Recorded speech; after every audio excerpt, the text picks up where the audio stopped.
The Nairobi Railway City will start coming to life following the groundbreaking ceremony to be presided over by His Excellency the President Dr. William Samoei Ruto on Wednesday the 7th of December 2022 at the Nairobi Central Station. Tunaikaribisha na roho mzuri na nia mzuri sababu tunajua kwamba itakuwa na msaada kubwa sana. Nairobi Railway City is an iconic multimodal urban development planned on the 425-acre space between Uhuru Highway to the south, Landis Road to the north, Bunyala Road in the east, and Haile Selassie Avenue in the west. The ultra-modern city within a city, designed to align with the Nairobi Integrated Urban Master Plan (NIU), the Nairobi Transport Master Plan, and the Nairobi Commuter Railway Master Plan, will decongest and modernize the CBD. It will serve as a transport hub for the city, including non-motorized transport, public transport, and railway transport. I think it's a great initiative. It's going to be very convenient for the passengers who are traveling. The construction of Phase 1 and 2 will create 5,000 jobs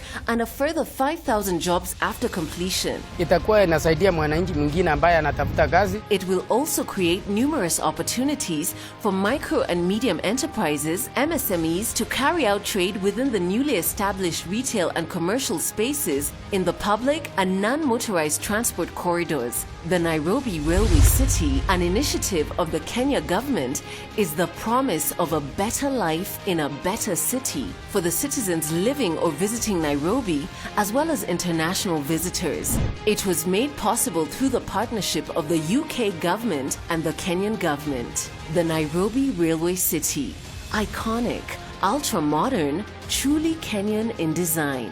An idea whose time has come. Tunaomba kwa hiyo mradi mnaleta, mtukumbuke na mtutafutie hadi kama ni nafasi kiasi ya kufanya kazi. At the Kenya Railway Corporation, we are right on track.